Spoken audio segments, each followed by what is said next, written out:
Bienvenidos de vuelta, muchísimas gracias. Hoy empezamos con Miguel Ángel, que veníamos hablando pues, de estos grandes maestros que trascienden en el tiempo, ¿verdad? Que fueron famosos en su momento y que a través de la historia mantuvieron ese perfil de los artistas más grandes, más importantes y bueno, poder entrar un poco en eh, las características de cada uno de estos grandes maestros.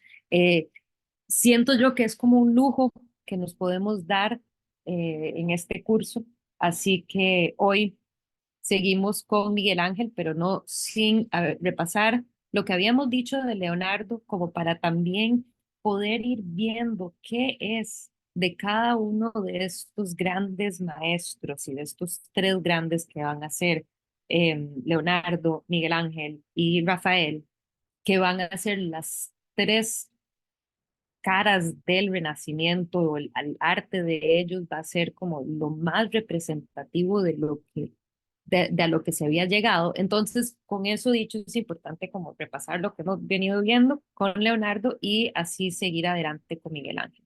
Eh, entonces, abordamos Leonardo, abordamos la importancia de esta escena en términos de los avances que podría, no avances, término, una palabra muy equivocada. Es como que cuáles son los desarrollos que le interesa a Leonardo lograr en su arte, en una obra que es una de las eh, pocas acabadas, se puede decir, de las pocas acabadas que existen de Leonardo y que para él representa como cierto pináculo de su obra artística. Entonces, aquí abordamos pues cosas como el buen dominio del espacio, el buen excelente dominio de luz y sombra, la capacidad también de generar cierto aspecto de interacción que no se había logrado anteriormente.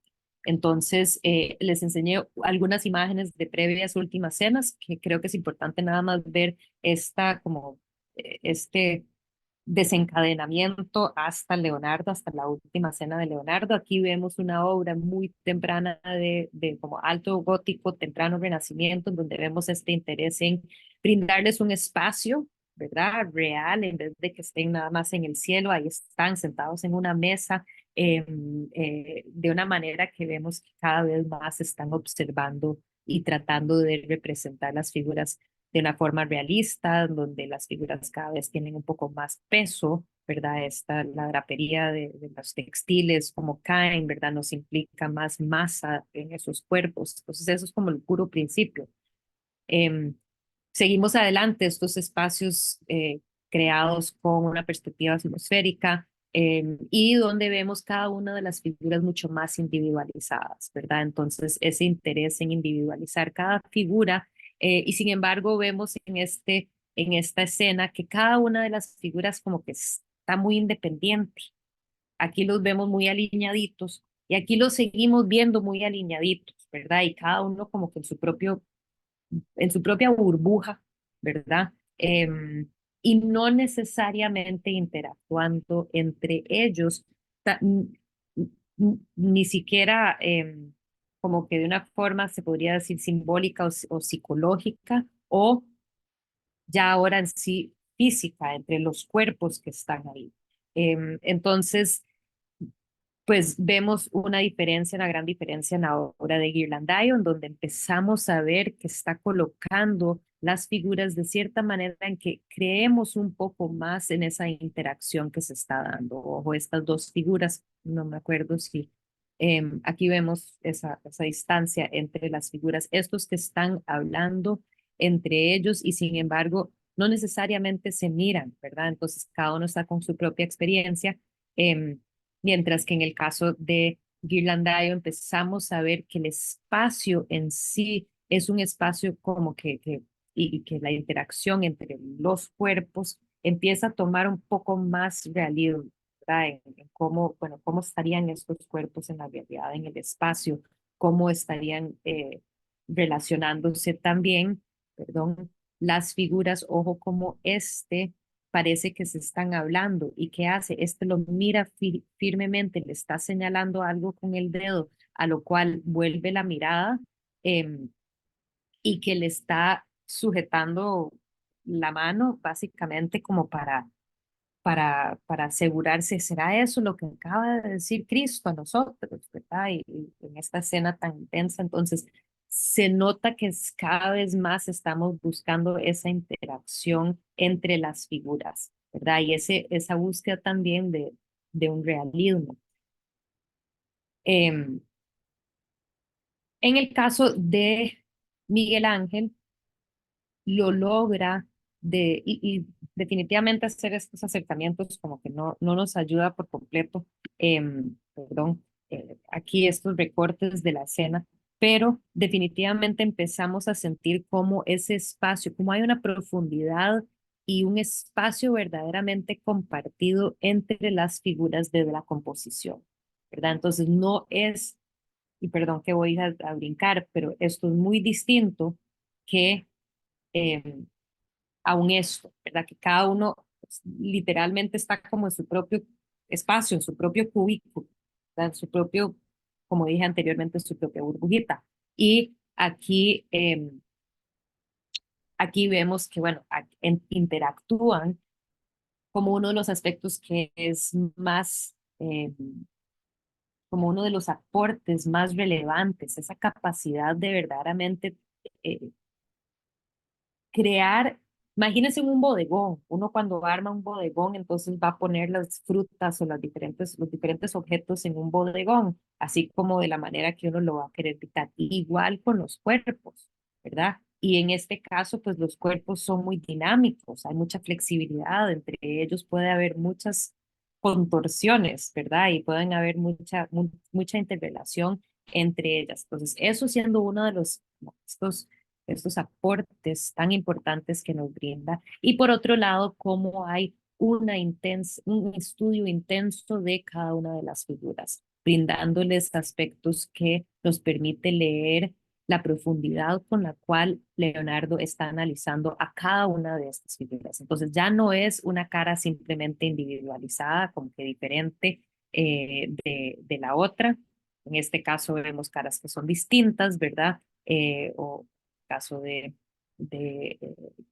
Andrea del Castaño, pero en este caso eso es solo como un aspecto de lo que logra el artista. Lo que sentimos es verdaderamente una diferente reacción ante cada una de estas figuras, estos personajes de la Biblia, ¿verdad? Que él ha interpretado y que él ha dotado con una vida profunda, intensa, emocional, psicológica. Aquí esta es una de las más fuertes, en donde pregunta Felipe que si soy yo, ¿verdad? Voy a ser yo, o sea, esa duda en uno mismo, la intensidad de eso, y cómo lo vemos tanto en el gesto como en la capacidad de reflejar esos pensamientos en el rostro de la figura, ¿verdad?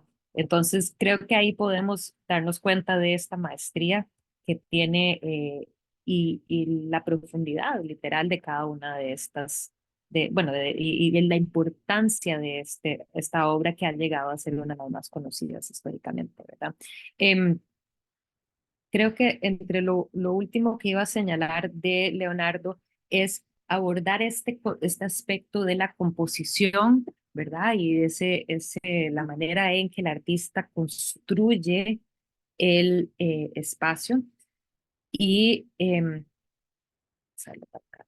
Em, y que además nos integra elementos dentro de la composición que dinamizan el movimiento de nuestro ojo y a la vez unen, crean una armonía en la composición en sí, en donde todas las partes se interrelacionan de una forma perfecta y que brinda esa sensación de unidad entre las diferentes figuras. Entonces, aquí podemos decir que cómo es que transita el ojo, lo habíamos abordado la semana pasada, ¿verdad? Si nos enfocamos primero en el niño Jesús que está en el centro, que está bastante iluminado, quizás este va a ser un punto de entrada. Los ojos del niño Jesús rebotan y vuelve la mirada de su primito, Juan Bautista, pero que crea una línea directa con la Virgen, ¿verdad? La Virgen está sentada sobre los regazos de su madre, que está a la par y que ahí esta línea, digamos, que las une a ellas y la curva. Entonces, subimos acá y bajamos, hay una relación, un rebote corto entre estas dos figuras y luego nuestros ojos rodean el brazo y suben hacia el brazo del niño Jesús que está bendiciendo y el dedo que no, bueno, nada del dibujo se puede decir que está necesariamente terminada, pero vemos las líneas, el dibujo de contorno de la figura de Santa Ana que señala hacia arriba, la divinidad.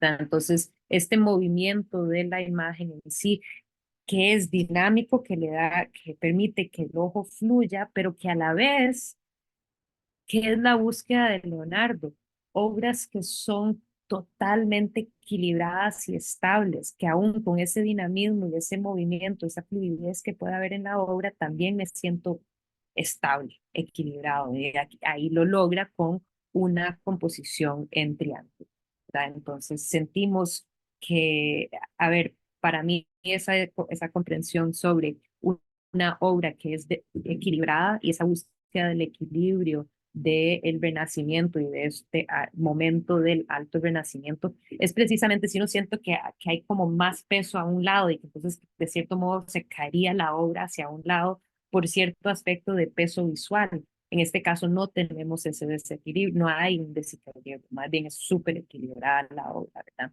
Que va a ser una de las bases de pues el arte académico y que posteriormente vuelve en el neoclásico, es el dinamismo va a venir en el barroco y después vuelve con el neoclásico, como que esa búsqueda del equilibrio, que proviene, digamos, de este momento que obviamente miraba hacia atrás, hacia la antigua Grecia, pero que aquí lo va a, podemos decir, lo van a perfeccionar estos artistas del Alto Renacimiento, lo va a perfeccionar Leonardo en esta capacidad de crearnos estas composiciones que se sienten perfectas en sí. Eh, eh, perdón. Entonces hay un poco esa línea, esa curva que se da aquí cuando llegamos a Santa Ana y entonces seguimos esa mirada de ella, baja por acá, sube por acá y sube hacia el ¿verdad? Entonces ese dinamismo. Lo podemos ver ahí. Y lo último, pues Mona Lisa, una obra súper enigmática por muchas razones en sí, pero que nos permite también entender esa capacidad fantástica de lo que se conoce como el sfumato, ¿verdad? Y en donde no se quiere contornos fuertes, porque en la vida real no tenemos líneas, no somos hechos de líneas. Entonces, la búsqueda de estos artistas de cierto modo llegar a ser más reales por el hecho de que no hay líneas, o sea, no tenemos líneas que nos dibujan a nosotros. Entonces, como dentro de esa búsqueda querer y búsqueda de que se venía gestando desde inicios del Renacimiento con la búsqueda de cuerpos modelados, de volumen, de peso, de masa, ¿verdad? Con eso es pues esa capacidad de utilizar el sfumato y el chiaroscuro, que es las luces y sombras, de tal manera que verdaderamente como que siempre sabemos que es un cuadro pintado, pero es sumamente parece ser mucho más real que cualquier otra cosa. Claro, tiene sus capas de barniz añejos encima, ¿verdad? Que tal vez no hacen que los colores sean tan vibrantes como tal vez habrá sido originalmente, em, pero en sí es una capacidad también de dominio corporal, de perspectiva, este brazo que viene en esfuerzo hacia nosotros, comprendemos su cuerpo donde nos está además señalando su maestría por el hecho de hacer un cuerpo tamaño medio. No, no es solo el busto, sino que integra algo que es mucho más complicado, que es los brazos, ¿verdad? Entonces, pues con eso terminamos Leonardo y empezamos con Miguel Ángel. Entonces, Miguel Ángel, un artista que nace, creo que son como unos 8 años después, perdón que no tengo aquí las fechas en este momento de los artistas, pero creo que es un poco como 8 o 10 años menor que Leonardo. Abordamos un poco la biografía de él la semana pasada y empezamos a considerarlo por medio de esta obra. Entonces, esta es una obra magnífica. Era súper joven, tenía 23 años y le plantean hacer la obra más bella de Roma. ¿Cómo haces? Y pues claro, a ninguno de nosotros nos gusta pensar en la actualidad, en este mundo postmoderno, en ser genios, ¿verdad? Pero uno se pregunta si verdaderamente hay, de que son personas dotadas que están en el lugar indicado, en el momento indicado para verdaderamente poder sacar adelante esa, pues toda ese potencial que tienen adentro. Em, Sí, súper joven, 23 años que tenía, perdón, estaba leyendo el chat, eh, súper joven. Y en esta obra empezamos a ver los aspectos que son súper importantes dentro de Miguel Ángel. Uno es esta referencia obviamente la escultura clásica. No es algo nuevo necesariamente que él iba a estar viendo, pero hay que entender que es algo emocionante que no ha dejado de estar cerca de los artistas del Renacimiento. O sea, esta identificación con ese estilo clásico y cómo a cada rato están surgiendo o se están excavando y hay hallazgos de obra clásica, ¿verdad? Entonces era algo sumamente emocionante generar y mantener este enlace con esa antigüedad clásica, ¿verdad? Eso por un lado. Y luego empezamos a ver estas, como lo que habíamos visto en Leonardo, de estas composiciones, lo vemos acá también. Es una composición triangular, ¿verdad? Y sin embargo, pues es bastante convincente. En sí, no sentimos que es como muy enmarcado o como muy estático, que uno sentiría que, bueno, es como muy triangular, no se mueve, no, aquí hay muchísimo movimiento debido a una sensibilidad ante pues el manejo del cuerpo. Creo que les traje aquí el detalle. Aquí pueden ver más de cerca y este detalle acá, que es un dominio del material em, que no se había visto antes, definitivamente durante el Renacimiento, y que definitivamente hay esta sensibilidad también con la parte de cómo representar un cuerpo y la parte emocional de lo que puede expresar una cara, ¿verdad? Entonces, entre cosas que habían tal vez molestado o molestaron algunas figuras en su momento y que es interesante tenerlo presente, es que decían que ella tenía un rostro muy joven, ya se ve muy joven, em, especialmente considerando el momento en la historia, ¿verdad? Y pensemos que este es un momento en que en el Renacimiento en donde nos gusta ver lo como que algo más racional, algo más que cómo pudo haberse visto eso, ¿verdad? Cómo habíamos llegado a ese interés. Por eso es que imágenes de Ghirlandaio eran tan preciadas y queridas, ¿verdad? Porque está buscando ejemplos de el entorno para recrear esas imágenes religiosas. Em, pero lo que vemos ahí, que no sé si, creo que perdón, no tengo la imagen ahorita, pero que lo abordaremos después, es esta búsqueda de cierta divinidad. Entonces no importa ya, o sea, ya tenemos todo este impacto y la influencia de la tremenda observación el caso de Miguel Ángel, de la anatomía, de las proporciones, ¿verdad? De los cuerpos, que van a integrar a su obra, así como vemos esa observación de cómo estaría el cuerpo en ese momento y utilizar el cuerpo para generar los, las emociones simbólicas de lo que representa la imagen en este momento. O sea, ¿cómo puedo ver la imagen de la figura de Cristo en el regazo de su madre? En este caso es una joven madre, pero eso no importa, lo que estamos viendo es una cara pura. Em, y de esa pureza, de esa virginidad que inevitablemente, no importa cuánto iba a envejecer ella, iba a seguir teniendo eso. Entonces, ¿cómo el cuerpo, cómo la figura humana puede representar aquello que necesito que me represente?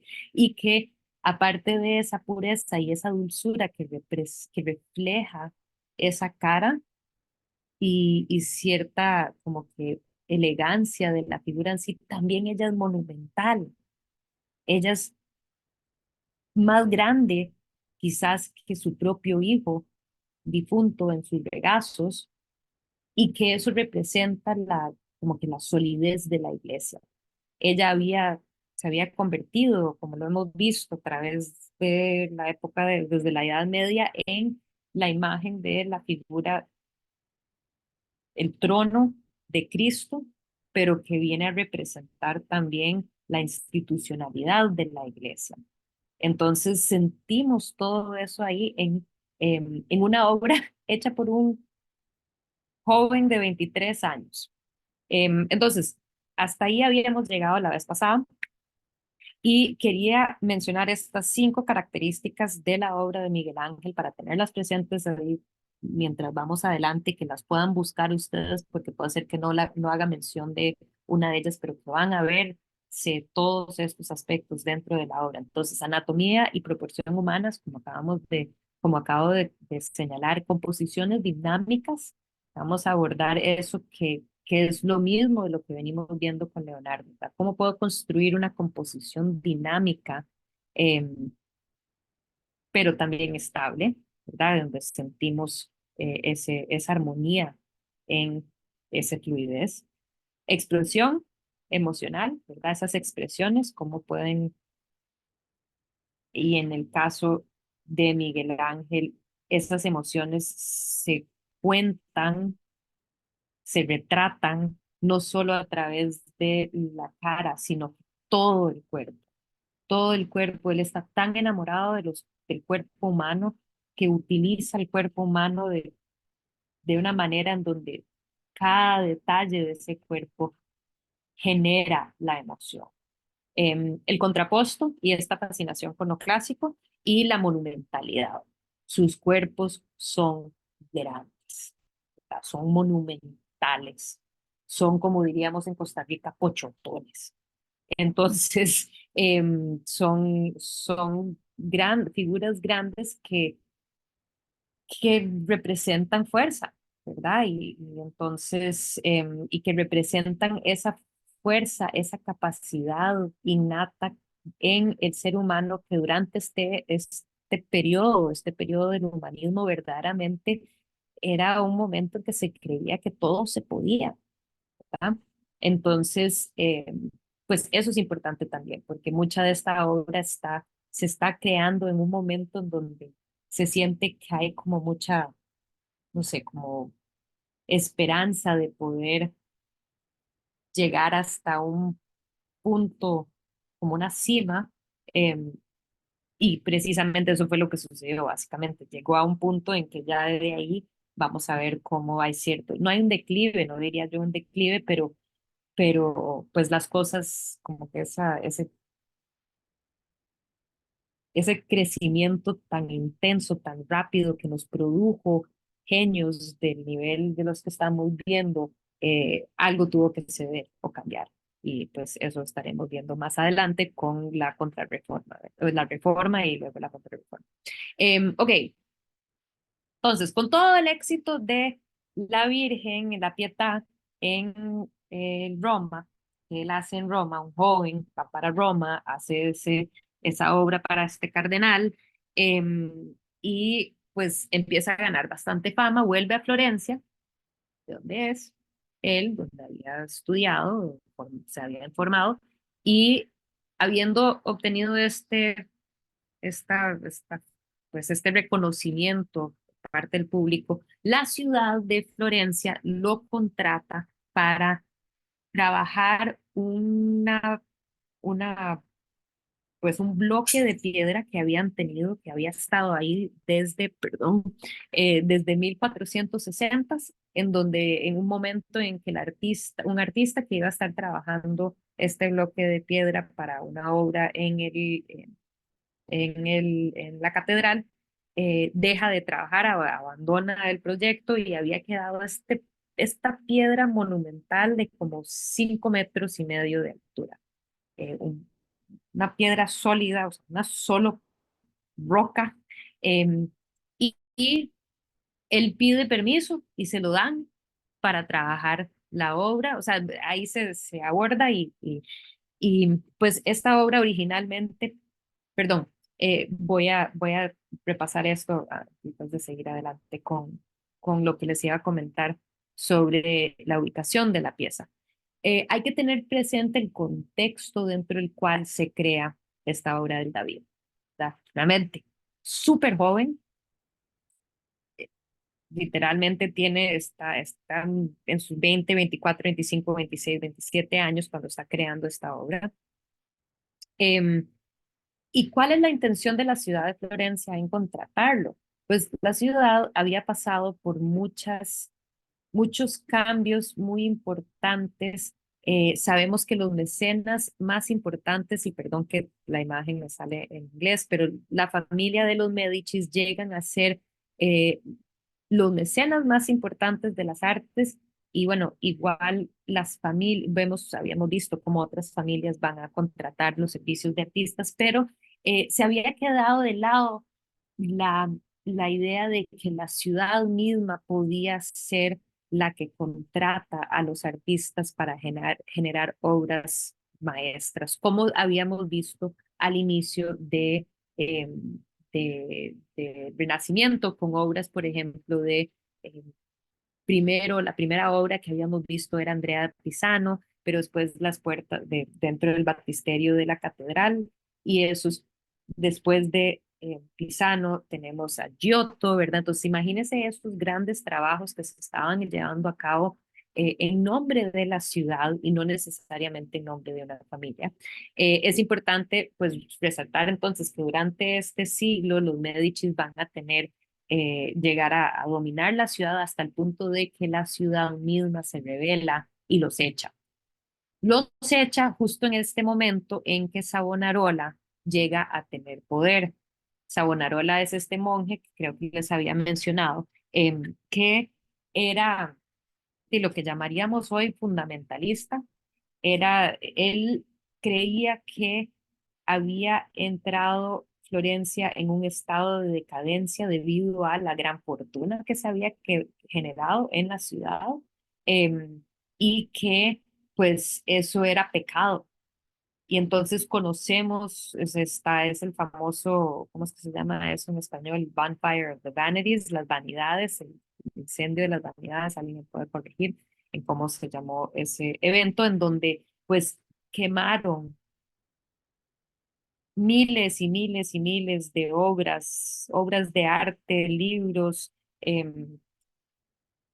cualquier cosa, joyas, muebles, cualquier cantidad de cosas que eran considerados lujos, que eran innecesarios, y entonces en este movimiento hacia una piedad más, pues, que él abogaba que era más básico, había que eliminar todos esos aspectos. Entonces hay grandes pérdidas en la ciudad de Florencia durante esa época.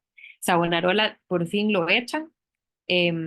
Bueno, queda excomunicado. Básicamente lo que sucede es que llega a ser excomunicado por la iglesia y eventualmente lo matan, y aquí podemos ver un cuadro pintado en ese momento, lo cual creo que es súper intenso también que van a pintar esta escena histórica eh, del momento en que lo matan y lo queman. a él y a sus dos seguidores más fieles. Entonces aquí vemos esa escena de cuando pues muere el padre Savonarola.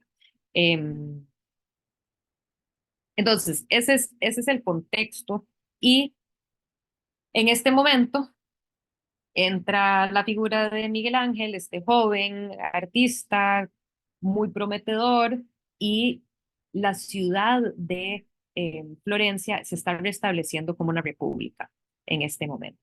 Entonces, después de todo ese, digamos, todos esos dramas, se está restableciendo y buscan eh, como que repetir lo que habían hecho en el pasado en Florencia, en esos momentos de grandeza del Estado, ¿verdad? De generar obras para la catedral. Entonces, esa piedra de más de 5,5 metros es destinada a ser eh, un, eh, un elemento que se iba a instalar en la arquitectura de la Catedral de Florencia, que aquí pueden ver a dónde se suponía que iba a emplazarse. Eh, es absolutamente fantástica. No puedo decir en palabras lo impresionada que estuve la primera vez que vi esta obra en persona.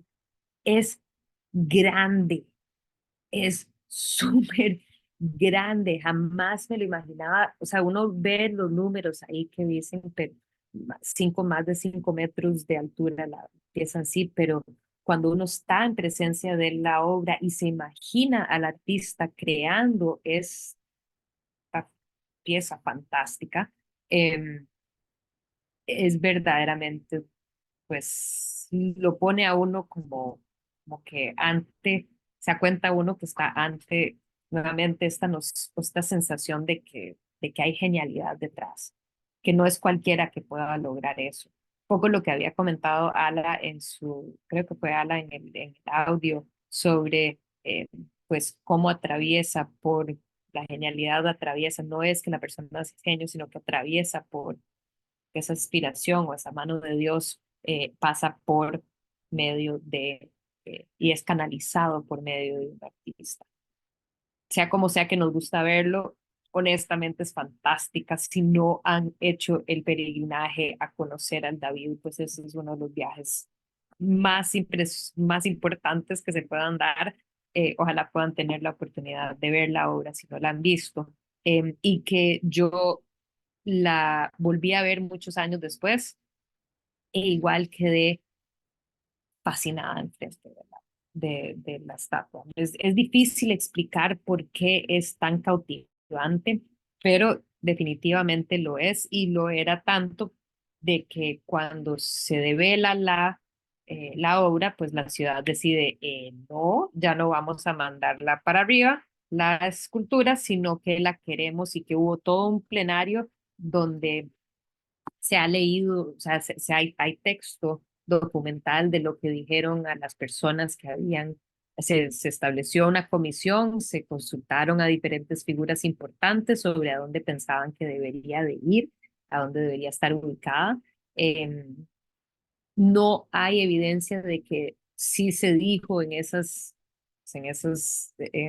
lo que queda de documentación, que deberían de preguntarle al artista mismo, pero no hay ningún registro de que lo hayan hecho. Entre otras cosas, se había sugerido que tal vez se metiera en la logia, que es una parte justo a la par, que es un espacio techado, pero habiéndolo pues insertado ahí no se podía ver la parte de atrás, pues espectacular porque hubiera quedado contra una pared, porque es un espacio que se utilizaba para ceremonias importantes de la ciudad. Entonces hubiera quedado contra la pared y la gente no hubiera podido observar lo fantástico que es la parte de atrás. Deciden, a fin de cuentas, instalarlo justo en la entrada de la señoría, que es como decir el parlamento, la asamblea, el lugar donde se reúnen los líderes. Y ahí quedó, ahí quedó por varios siglos. Interesantemente, la historia de David es sumamente importante en Florencia para los florentinos. Ya habíamos visto y vamos a repasar ahora lo que había sucedido o sea, habíamos visto la obra de Donatello, del David de Donatello, y creo que les había mencionado cuando lo vimos el año pasado, sobre cómo la figura de un joven niño que vence al gigante vino a representar, pues precisamente en el momento que Donatello hace la obra y antes de eso, para los florentinos, algo que representaba su historia, ¿verdad? Que ellos habían vencido ante los gigantes que eran Milano y, eh, y se me acaba de ir, Siena, perdón, Pisa, perdón, Pisa. Entonces, habían vencido ante esos enemigos y pero ellos siempre se habían considerado y eran considerados más pequeños, ¿verdad? Entonces, para Florencia es un símbolo de la identidad de los florentinos. Por ende, también la importancia de tener esta estatua ahí. Em, crear esta obra nos como que liga o nos recuerda o quería recordarles un poco la historia eh, de, de los inicios del 480 con las esculturas que se estaban creando y que habían pues artistas a quienes les están pagando para generar estas obras para los espacios públicos. Entonces, habíamos visto en San Michele, que era un espacio donde habían estos nichos y los diferentes escultores del periodo los contrataban para llenar esos nichos con los santos patronos de los diferentes gremios. Eh, no voy a entrar nuevamente en lo que era y lo que representa, pero lo importante aquí es ver cómo en este periodo vamos a estar viendo obra que es tridimensional, separada de la pared, ya no es parte de la arquitectura, esculturas que ya no son parte de la arquitectura, que ya interactúan entre ellos, que están muy diferenciados y que aquí les parece que están teniendo cierto tipo de diálogo y que integra también hasta cierto nivel una búsqueda de ese elemento emocional. Vimos la importancia de Donatello y cómo Donatello va a integrar el contraposto. Donatello definitivamente también está viendo los ejemplos de la época clásica, ¿verdad? Entonces, esto casi que nos remite a una escultura clásica, ¿verdad? Pues el contraposto en sí es una capacidad, es una manera sumamente elegante de utilizarla, con este drapeado de las telas que caen, ¿verdad? Que nos dan esa sensación que verdaderamente están siendo jaladas por la gravedad para abajo. Entonces, todas estas búsquedas, aquí no sé si pueden ver, pero el artista también está integrando elementos de que son las venas, ¿verdad? Y los huesos, y con mucho detalle, entonces vemos el artista observador del cuerpo humano, ¿verdad? Trabajando de un modelo. Em, y de ahí pasamos a ver, y que es importante poder comparar la imagen del David de Donatello con otro David que vamos a ver, que es el de Verrocchio, con la obra de Miguel Ángel, porque está en este contexto Miguel Ángel, creando su David, ¿verdad? Entonces, el gran maestro, el más importante de los cuatro grandes maestros del Renacimiento, son los cuatro grandes, son los tres que estábamos viendo ahora, y Donatello, ojo que son ¿cómo es? Las tortugas ninja, llevan los nombres de los cuatro maestros, ¿verdad? Entonces, cómo eso atraviesa hasta la cultura popular de hoy en día, estas grandes figuras. Donatello pues obviamente era el referente máximo de la escultura florentina y sin embargo vamos a ver que Miguel Ángel va a hacer algo completamente distinto a este como que momento de quiebre tan importante que vemos en la obra de Donatello. Entonces Donatello va a ser el primero en crear técnicamente tener la capacidad de crear un bronce en el tamaño real de una figura humana. em, y hace la figura completamente desnuda. Entonces, esos son,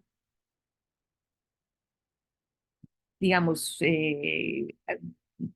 aportes nuevos, avances en el arte que se dieron en ese momento, en el momento de Donatello. Posterior a Donatello, como unas 2 décadas después, tenemos a Verrocchio. Ahora, Verrocchio lo abordamos en pintura. Ahorita les enseño para recordarles cuál era la obra de Verrocchio que habíamos visto. Verrocchio es un grande maestro, también es uno de los maestros más grandes. Él había sido el instructor de Leonardo. Acuérdense el cuadro que habíamos visto, más bien lo voy a enseñar de una vez. Ay, perdón, este cuadro que habíamos visto, que era de Verrocchio. Verrocchio también era escultor, ¿verdad? Y entonces esta es la obra de Verrocchio, del David con la cabeza de Goliat, que va a ser unas 2 décadas después. O sea, ¿qué va a hacer el artista que busca mejorar la propuesta de la generación anterior? ¿Verdad? Entonces, pues eso quería abordarlo, dejar de lado por un instante a Miguel Ángel y estar viendo a estos artistas para entender un poco pues esos cambios que se van dando. Em, ¿Qué vemos en Verrocchio? Vemos o más bien, me devuelvo un toque nada más para empezar a hablar de David y después lo podemos comparar un poquito más. Entonces, ya habíamos visto estas culturas. Este es un muy joven David, es un muchacho. Ahí, en ese sentido, es interesante porque de verdad lo que puede hacer es que está buscando un joven de 12, 13 años, que es precisamente la edad de David en la Biblia, y está trabajando a partir de un modelo. Está integrando contraposto y también está pues el simbolismo de un muchacho tan joven habiendo vencido Goliat el gigante, no queda, no es como en vano, ¿verdad? No solo es joven, sino que parece todavía tener aspectos de niño en su cuerpo, ¿verdad? A la vez es un cuerpo bello en sí, en los movimientos, hay unas curvas muy delicadas de este cuerpo que hay muchos dentro de la teoría queer en historia del arte han analizado la sensualidad de la imagen y pues se sabe que había mucho, que era totalmente aceptable en ese momento la homosexualidad se practicaba, se puede decir, no era entre las cosas que Savonarola había dicho que era pues todo lo decadente y, eh, eh, el pecado de la ciudad, entre otras cosas, era eso, ¿verdad? Entonces, aquí vemos muchos aspectos que son muy interesantes de la obra de Donatello, em, pero comparada con la obra de Verrocchio, lo que vemos con Verrocchio es que parece ser más un chico agarrado de la calle, ¿verdad? En el sentido de que parecía con Donatello que era como una versión idealizada de ese joven niño, todavía mientras que aquí parece que agarró un modelo.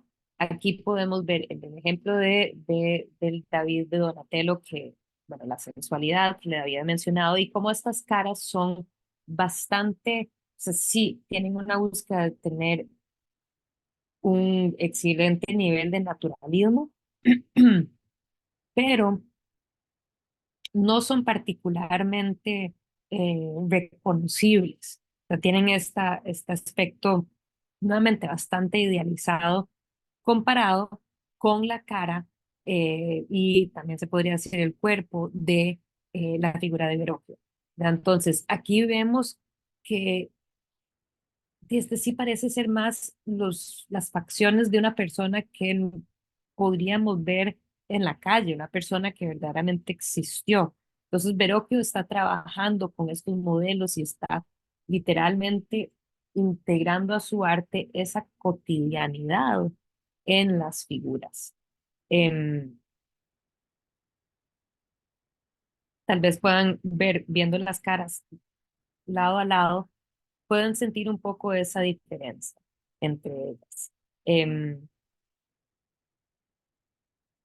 Igual con la figura de la cabeza de Goliat, aquí podemos ver que es mucho más, eh, eh, tiene mucho más arrugas, más sufrimiento se refleja en la cara, ¿verdad? Entonces, es definitivamente este periodo en donde vemos, y aquí vuelvo a la imagen, si se acuerdan lo que habíamos mencionado sobre la diferencia entre la imagen o la obra de Leonardo versus la obra que se asume que es de la mano de propiamente de Verrocchio, este siendo un cuadro de Verrocchio, pues que la cara del niño pintado, del angelito pintado por Verrocchio, parece muy común.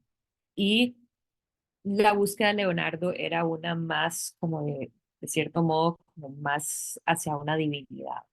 Y pues precisamente eso siento que está presente en la obra de Verrocchio. Si lo vemos desde este ángulo, por ejemplo, se siente que estamos ante un chiquito, pero que está en ese momento muy extraño, como están como entre 12, 13, 14 años, se les está cambiando el cuerpo, ya tienen si nos volvemos para atrás un poquito, ya vemos que tiene como musculillo, ¿verdad? Pero sigue siendo flaquillo, no es particularmente macizo, que tal vez habla de la juventud, de cómo era visto como menos fuerte que Goliat, ¿verdad? Entonces, contraponer esa, como que esa flaqueza de este muchacho con la grandeza del enemigo que logra vencer, que es el único de su pueblo eh, que se lanza a la tarea de tratar de vencer a Goliat. Y que sabemos que lo logra porque ahí está la cabeza. Aquí nada más quería señalarles con esta foto porque es bastante extraño que se ve la cabeza de David, de Goliat a mano derecha de la escultura y no puesta acá. La cabeza es eh, removible, ¿verdad? Es una escultura aparte, se podría decir. Y em,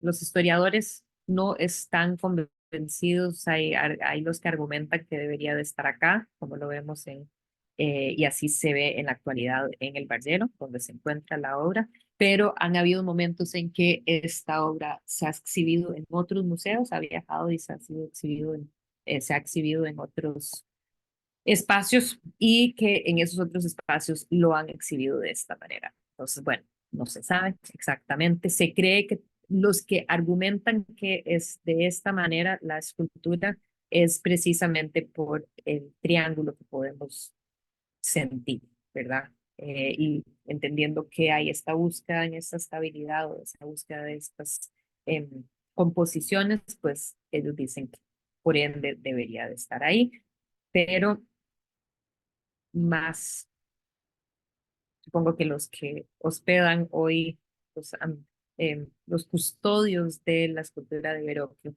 em, lo tienen directamente bajo sus pies.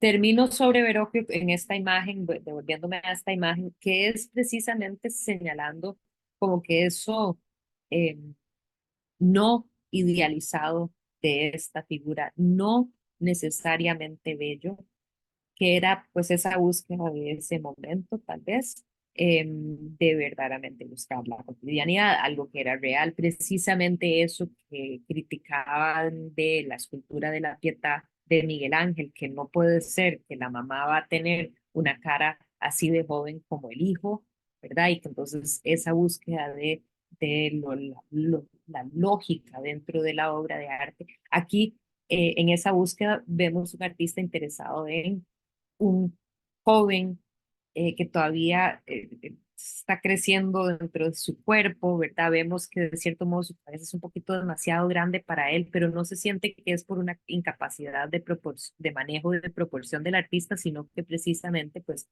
es ese momento de transición de los cuerpos, ¿verdad? Y entonces es la búsqueda para poder representar eso y que no es, a ver, en este momento previo al Alto Renacimiento, que es a lo que vamos ahora con Miguel Ángel, es que la búsqueda todavía no ha llegado a ese nivel de querer perfección y belleza, como de belleza perfecta en la escultura. Eh, bueno, todavía no sentimos que hay como, todavía no ha llegado a ese punto de ese nivel de perfección. Con este brazo que es un poco extraño, tal vez me puedo volver, no sé si tengo, em, es muy agudo ese hueso que vemos ahí. Es como que estos ángulos son muy fuertes para una obra, o sea, y que esa fricción tal vez que sentimos un poco en estos elementos de diseño de la obra, es donde entendemos que la búsqueda de los del arte, el alto renacimiento, que va a ser la búsqueda de una obra que sea perfecta, eso que habíamos visto en Leonardo, ¿verdad? Ese círculo del movimiento del ojo, pero de la composición misma y cómo las diferentes partes se interrelacionan entre sí. Aquí uno quizás pensaría que es un poco como la falta de tal vez, no sé, estoy inventando acá, pero que uno diría, si fuera más el Alto Renacimiento, esta línea sería más recta, ¿verdad? Entre lo que es el brazo del joven David y la espada, y ese tipo de cosas, ¿verdad? Precisamente ese argumento que tienen algunos de curadores sobre esta cabeza de Goliat a un costado. Em,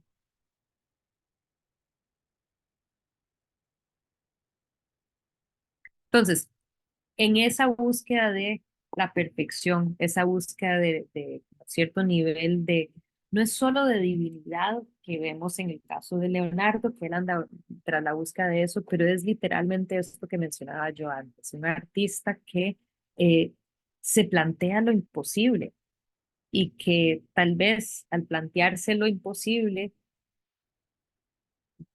a veces se logra.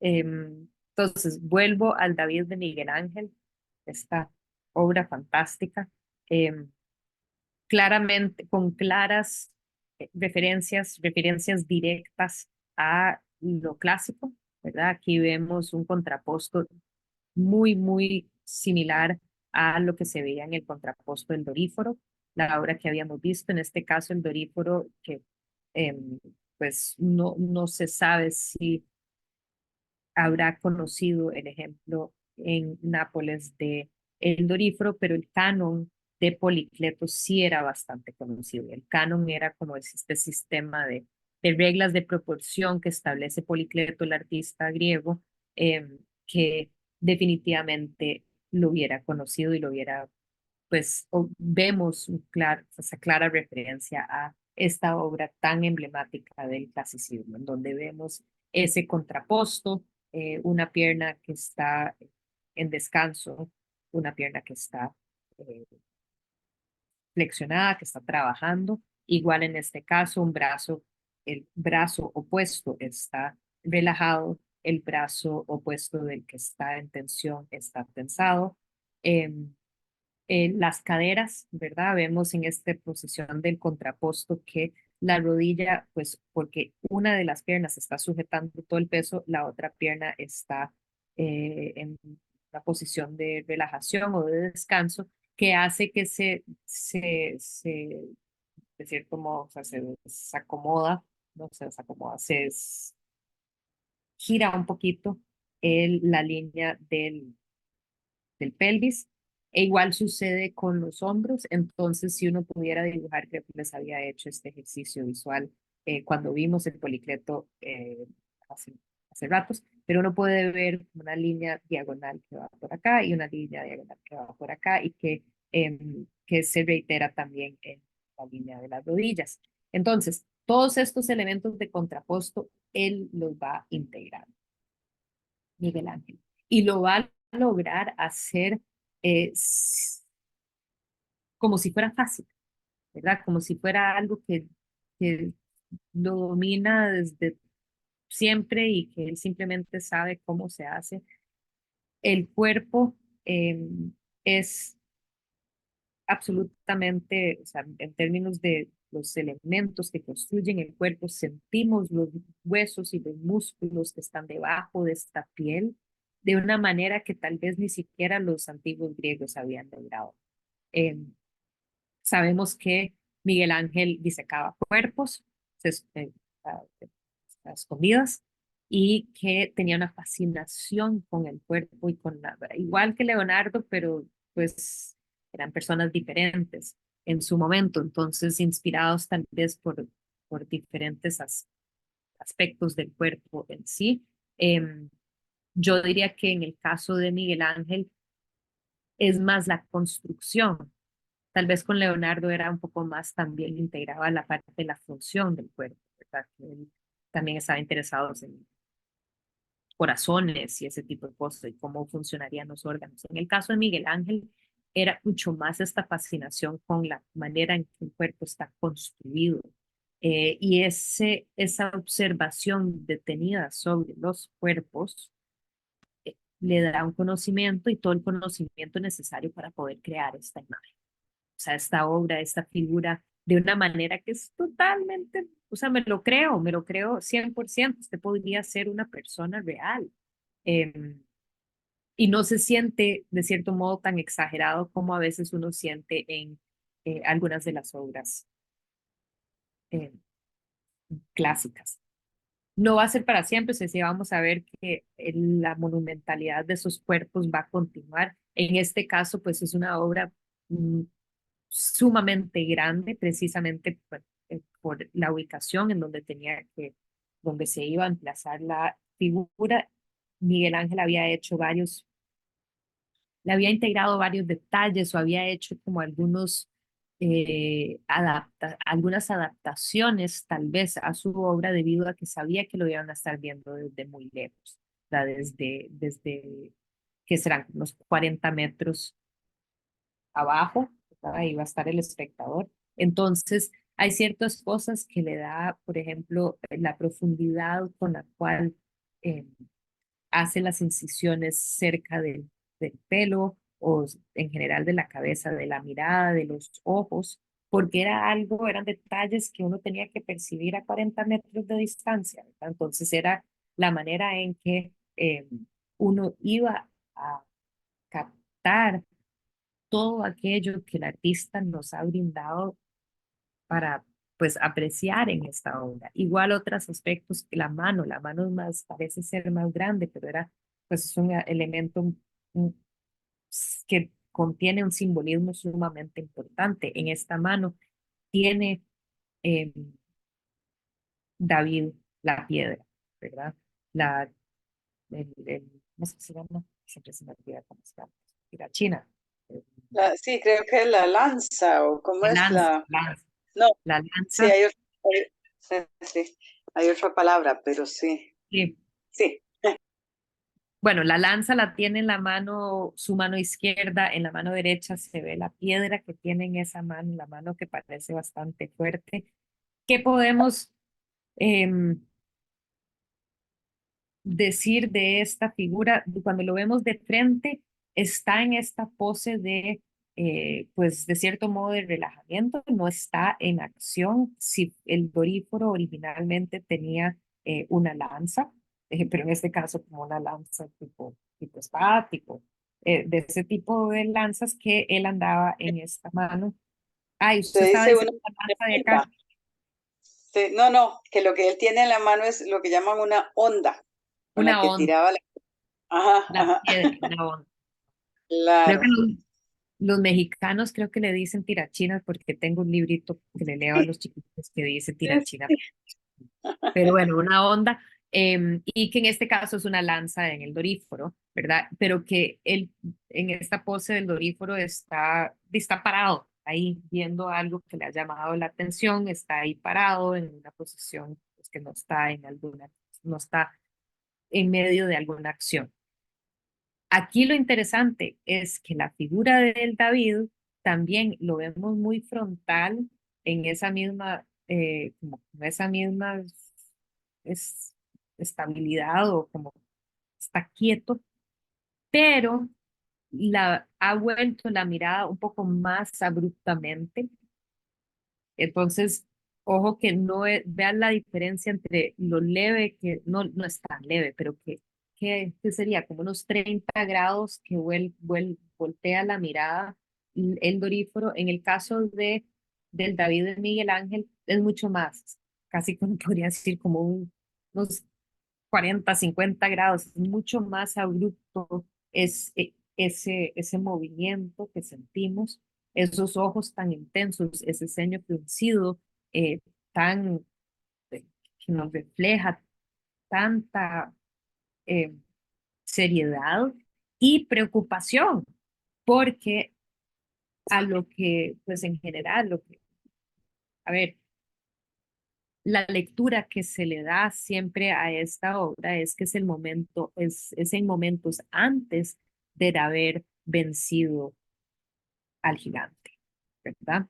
Que aquí tenemos a un David fuerte, algo le ha llamado la atención, vuelve la mirada así como muy abruptamente hacia algo. Es la primera vez tal vez que está viendo el gigante el que tiene que combatir. Se empiezan a tensar sus músculos.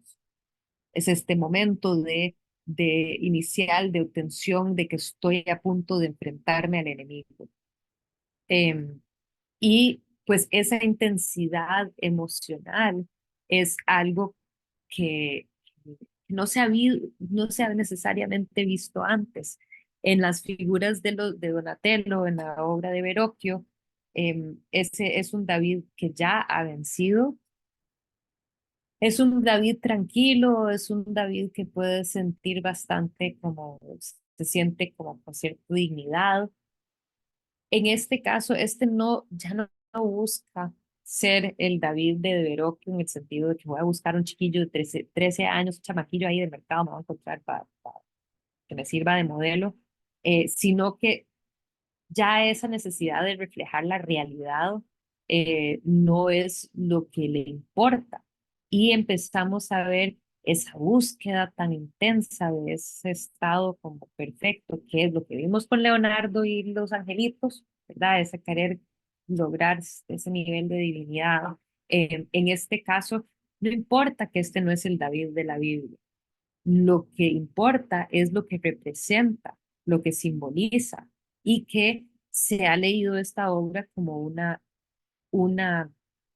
como un documento político, histórico de este momento en Florencia, en que pues históricamente habían vencido a estos grandes quienes eran Siena y Pisa, pero que eh, lo que ha vencido el Estado florentino en estos primeros años del siglo XVI es a los Medicis que habían llegado a ser autoritarios. ¿Verdad? Sí, claro, uno puede hablar bonito de Cosimo de Medici, a un Lorenzo de Medici, el magnífico, ¿verdad? Pero que después de eso llega a ser más bien como casi tiranos. Entonces, sacan a los Medicis, luego tienen a Savonarola, logran sacarse del asunto de Savonarola y se siente como un momento de oportunidad, de oportunidades y también es como un momento emocionante para mirar hacia el futuro, que en este caso siente uno que es casi esa misma mirada con la cual está intentando Florencia su futuro, la mirada que le está dedicando este David al Goliat, que ahora en la historia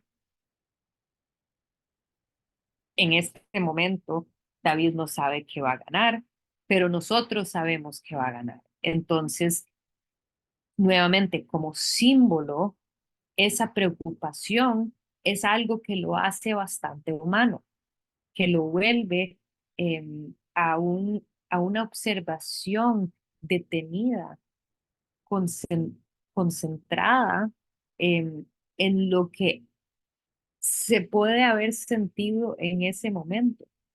¿Cómo cuáles son las emociones que siente pues este héroe en el momento de que nos ve ese bicharraco grandísimo allá? Él es joven y sin embargo va a luchar contra esta figura, lo va a hacer. Sí, Lil. Sí, esto que estás diciendo, yo siempre he sentido, ¿verdad? Que es el momento, y nunca lo había visto tan claro como ahora que presentarlos a los otros Davids que tienen la cabeza de Goliat a los pies. Pero siempre he sentido que exacto, este es el momento en que él está calculando a dónde va a pegar esa piedra, ¿verdad?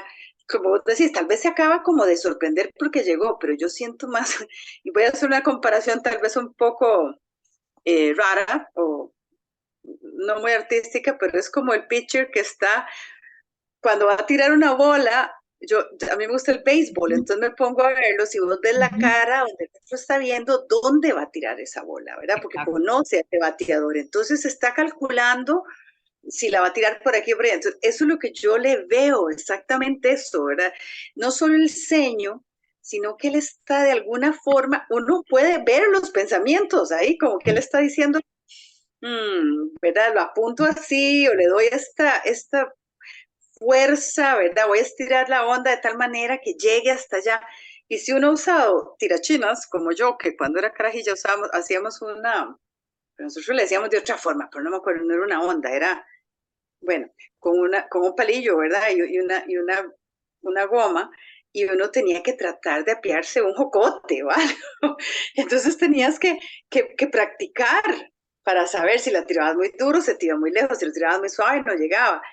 Eso es exactamente esa genialidad que yo le veo a esta, que como vos, yo la adoro también, y he podido, gracias a Dios, en mi vida ir 2 veces a verla. Es una belleza. Tengo que volver por lo menos 2 veces más en mi vida. Ah, Ah, sí, yo si pudiera estar yendo, te digo que la iba a ver cada vez que pudiera. Solamente 2 veces, yo más. Ay, mm. qué dichosa. Sí, sí, no, yo solo 2 veces la he visto. No, uno no quiere ser, como querer ver más de lo que es, ¿no? Y ir a Florencia no creo que logre, bueno, tal vez logre ir más veces. Pero bueno, entonces, esa profundidad psicológica presente en la obra, el dominio fantástico del cuerpo, que interesantemente decidí hoy, ay, por fin voy a tener chance de volver a ver fotos de cuando fui la última vez, porque uno ya tiene fotos de hace muchos años en el teléfono, y raramente en ese viaje a Florencia no tomé fotos, lo cual me parece muy extraño, pero creo que estaba como pensando que en internet uno se iba a encontrar mejores fotos o no sé qué, entonces no tomé ninguna foto menos que esta, que creo que entre otras cosas señala lo que yo había notado y que muchas personas lo han mencionado de la belleza que es la espalda y toda la parte del dorso de la escultura. Vemos en esta foto, que es la única que tomé,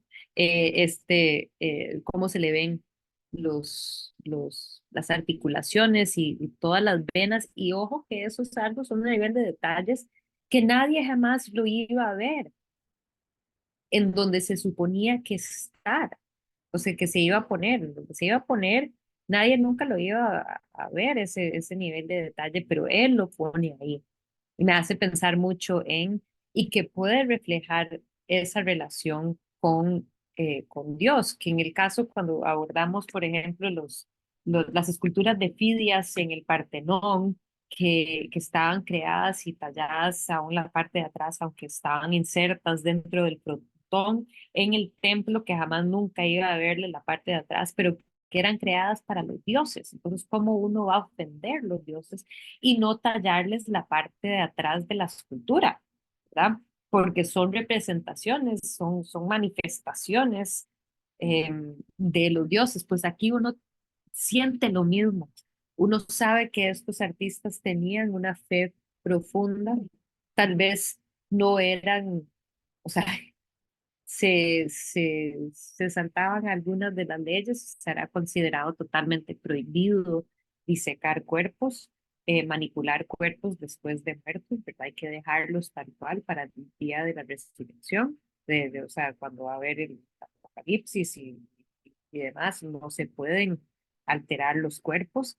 em, y sin embargo, él lo hizo, pero se sabe que tenía esta relación y muchos de los artistas del momento, la religión era profundamente importante, era parte de los debates del momento, de las discusiones que tenía la gente, de cómo se podía eh, eh, combinar lo, eh, lo espiritual con lo racional, lo espiritual de la Biblia con lo racional que nos había llegado desde época clásica y querer poder juntar esos mundos.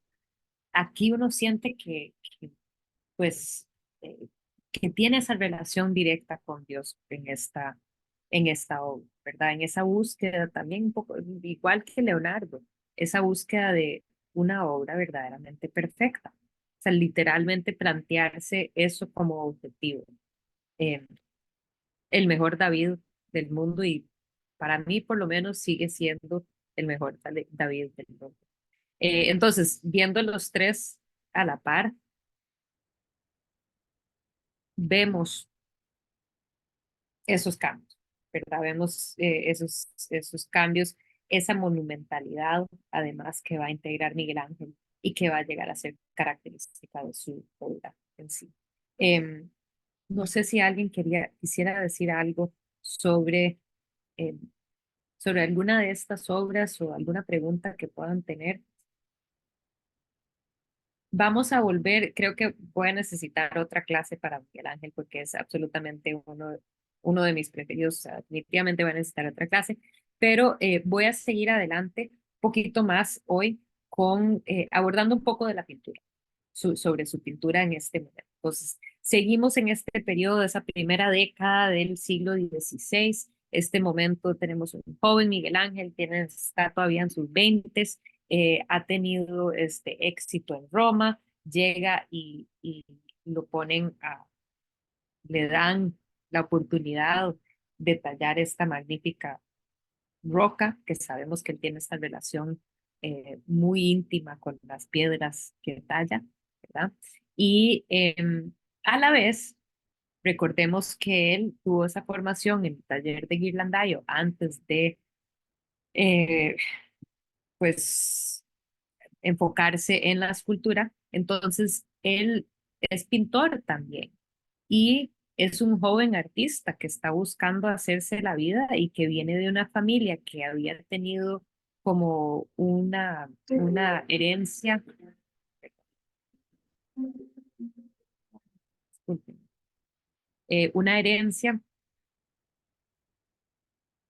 de nobleza, de nobles, pero que habían tenido dificultades económicas por mucho tiempo. Entonces, Miguel Ángel le importaba mucho poder proveer para su familia, estaba muy preocupado y quería poder enseñarle a su familia también que podía ganar bien como artista. Entonces, él aceptaba los trabajos que le llegaban. Entre ellos, pues, le llega a pintar este... em, esta imagen de la Sagrada Familia, conocida como el Tondo Doni, que era, se cree que era para celebrar un matrimonio y pues vemos muchas de esas, de algunos de esos aspectos, muchos aspectos de estos que venimos hablando sobre el Alto Renacimiento, el aspecto del triángulo, ¿verdad? Esa composición y esa búsqueda de una interacción entre las figuras que nos remite mucho a la búsqueda de Leonardo.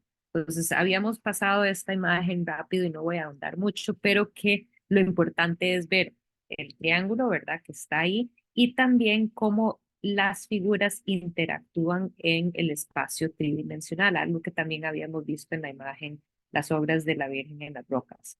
Entonces, en esta obra de la Virgen y el niño con Santa Ana, se dice que habían, no es esta, pero que había otra obra, otro dibujo que era bastante conocido, creado por Leonardo, de una Virgen con Santa Ana, y que tenía estos atributos y que unos, pues se ha señalado que eso es algo que él como que aprende de Leonardo, este querer crear este espacio dinámico entre las figuras que se entrelazan en el espacio, ¿verdad? Y que comprendemos ese espacio perfectamente, es creíble.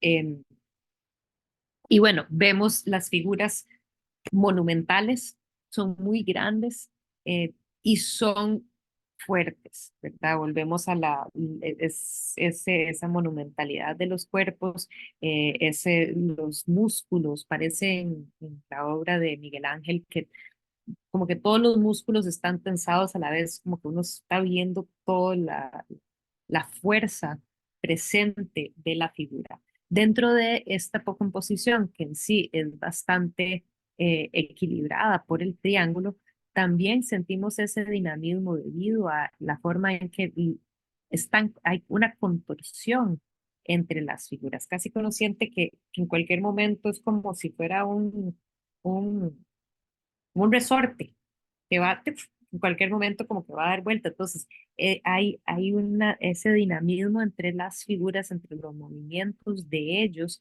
que nos generan esta sensación de acción, de vida, pero en una composición que es, volviendo a lo mismo, equilibrado, armonioso, donde todas las partes en sí también se relacionan, ¿verdad? Entonces, eso es bastante interesante. Se supone que tal vez para algunos en el momento los colores salen un poco chocantes, este azul y este anaranjado, pero vamos a ver cómo él continúa usando colores bastante vibrantes eh, en la paleta que utiliza para la Capilla Sixtina.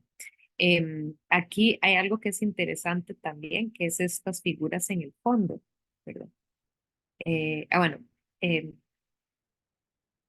aquí vemos el marco que él mismo realizó y que eso es importante tenerlo presente. En el Renacimiento los marcos eran, y bueno, históricamente, diferentes periodos, los marcos casi que en algunos casos eran más importantes de las obras mismas que, o sea, obviamente no en el caso de los grandes maestros, pero en algunos casos, pues el marco tenía bastante valor.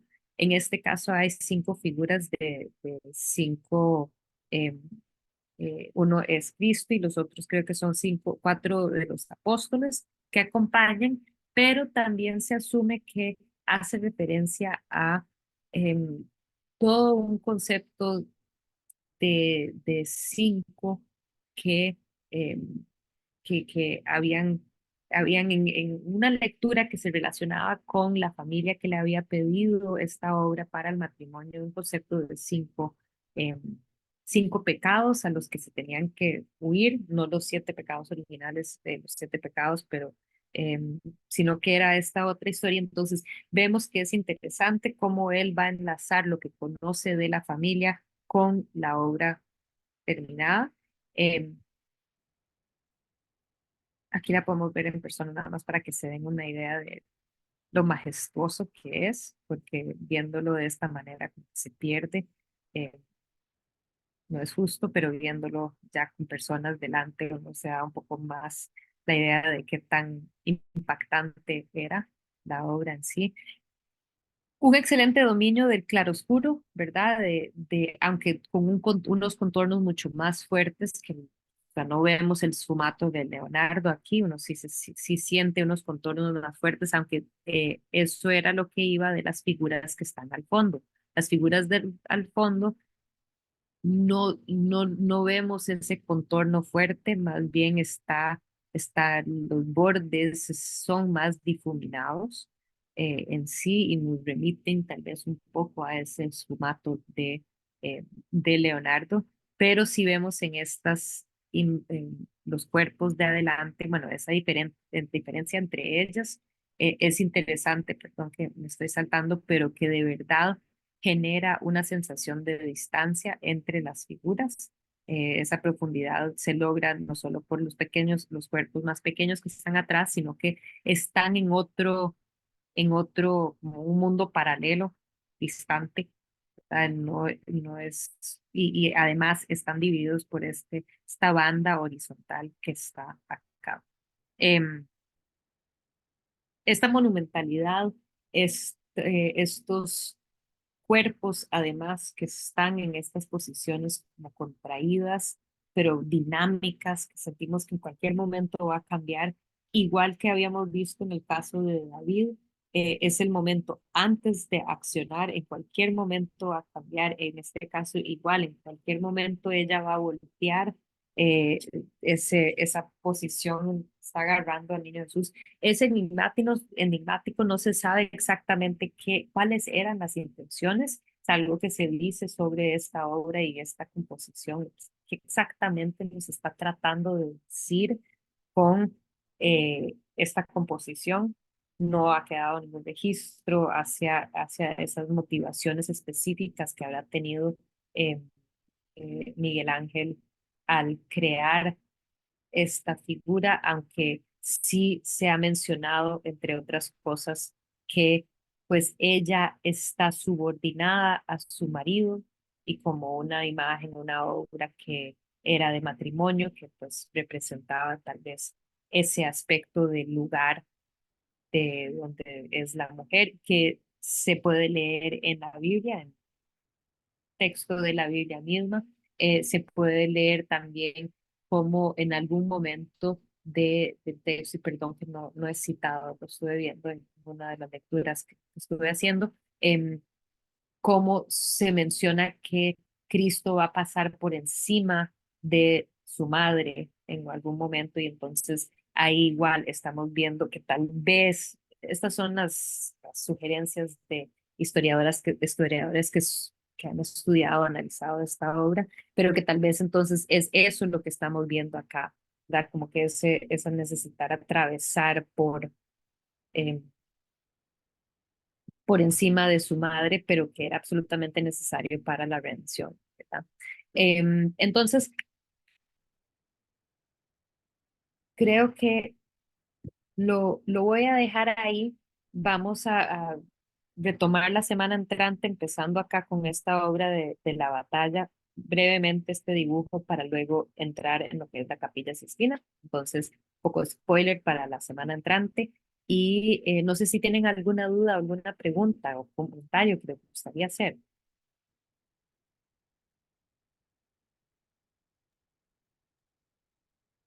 Ay, Voy no, a, solo disfruto tanto tus clases. qué dicha. Yo eh, también.